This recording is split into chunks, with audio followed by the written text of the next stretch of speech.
তো নমস্কাৰ গাইজ, এয়া ৰাতিপুৱা পুৱা 4:30 বজাত আমি শুৱাৰ পৰা উঠিলোঁ কাৰণ আমাৰ মৰমৰ হিয়াৰ মধু জুবিন দাৰ সমাধিস্থলীলৈ আমি যাম আজি।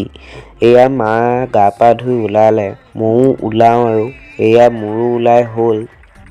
এতিয়া ৰাতিপুৱা গাড়ীলৈ ৰখি আছোঁ। এয়া চাওক আকাশখন কি ধুনীয়া দেখি ৰাতিপুৱা, সঁচাকৈ বহুত মনটো ভাল লাগি যায় এনেদৰে ৰাতিপুৱা সোনকালে উঠি সকলোৰে লগত যাব পালে। এয়া গাড়ীও আহিল, ময়ো যাওঁ। এয়া ৰাস্তাত চাওক ৰাতিপুৱা কি গছ-গছনিবিলাক ধুনীয়া লাগে।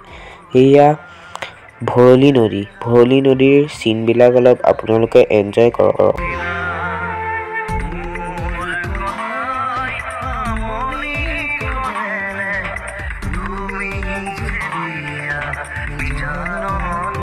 এয়া ব্ৰহ্মপুত্ৰ নদী, জুবিন দাই বৰ ভাল পায়।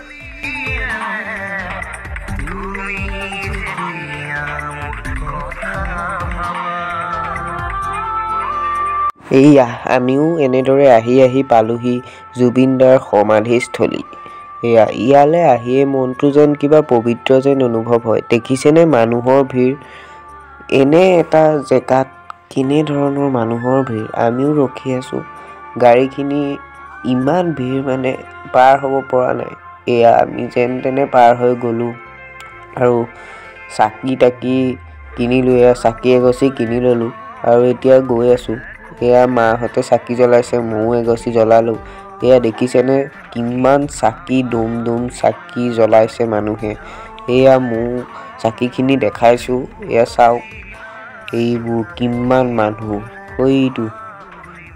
এইয়া দেখিছে কি চাকি মানুহ, ইমান ৰ'দতো যেন মানুহৰ কোনো ভোক ভাগৰ পিয়াহ একোৱেই নাই যেন। ইয়ালৈ আহিয়ে যেন কিবা এটা পবিত্ৰ অনুভৱ হয়। ময়ো গামোচা এখন বান্ধি দিলোঁ ইয়াতে মৰমৰ জুবিন দাৰ কাৰণে আৰু এয়া বান্ধি দিলোঁ ধুনীয়া দৰে। এয়া ফটো এখন আৰু এয়া চাকি পাহাৰ দেখিছেনে কিমান চাকি জ্বলাইছে মানুহে মাত্ৰ এমাহত, আৰু ভৱিষ্যতে যে কি হ'ব ঠিক নাই। আমিও পাহাৰৰ ওপৰলৈকে যাওঁ বুলি বাঁহডাল পাৰ হ'লোঁ আৰু পাহাৰৰ ওপৰলৈ যাওঁ। তাৰ পৰা বা কেনেদৰে দেখি আমাৰ মৰমৰ জুবিন দাৰ সমাধিস্থলী।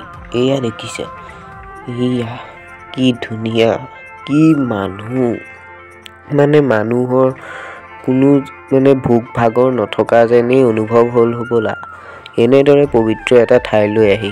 এয়া চাওক এই তাত নাম গাই আছে মানুহবোৰে আৰু এয়া পাহাৰৰ ওপৰত গছ-গছনিৰ মাজতেই থাকিবলৈ দিয়া হ'ল জুবিন দাক, কাৰণ তেওঁ কৈছিলে তেওঁ গছ-গছনি ভাল পায়, তেওঁ গছ-গছনিৰ লগতেই থাকিব বিচাৰে। সেইকাৰণে ইয়াতেই তেওঁক অন্তিমবাৰৰ বাবে ৰখা হ'ল। আৰু এয়া পাহাৰ, ময়ো অলপ কিবা এটা খাই লওঁ বুলি এইটোকে কিনিলোঁ। আচলতে ইয়াত এইবোৰ কিনিব নাপায়, কাৰণ এইবোৰ খাই ইয়াত প্লাষ্টিক আৱৰ্জনা এইবিলাক পেলোৱা হয় আৰু ইয়াৰ পৰা বহুতো লেতেৰা বস্তু আহে। সেয়া পুনৰবাৰ দেখালোঁ। ময়ো চাইন এটা মাৰি ল'লোঁ জাষ্টিছ ফৰ জুবিন দাৰ ওপৰত। ময়ো মাৰি পেলাই এতিয়া ওলালোঁ ভাত মুঠি খাওঁ বুলি। এয়া ভাত দিলে কি সুন্দৰকৈ থালিখন দিছে, ঘৰুৱাই অনুভৱ হৈছে, ঘৰত খোৱাৰ নিচিনা। আৰু এয়া ভাত খাই উঠি কিবা এটা খাবলৈ মন গ'ল কাৰণে চেণ্টাৰ ফুড 5 টকাৰে লওঁ বুলি ভাবি চেণ্টাৰ ফুড ল'লোঁ আৰু এয়া যাওঁ। অহা সময়তো যেন মানুহৰ ভিৰ কমা নাই। দেখিছেনে কিমান গাড়ী আহিছে, কিমান গাড়ী আহি আছে গৈ আছে, আহি আছে গৈ আছে, কাৰো যেন ভোক ভাগৰ নাই। এয়া পূৰা এমাহৰ পৰা এনেদৰেই চলি আছে, কাৰণ আমি গম পাওঁ এমাহ হ'ল আৰু ময়ো ঘৰ পালোহি। এতিয়া মনটো অলপ বেয়াও লাগিছে আৰু এনেদৰে আমাৰ ভিডিঅ'টো সামৰণি মাৰিলোঁ। আজিলৈ যাওঁ, অন্য এটা ভিডিঅ'ত লগ পাম।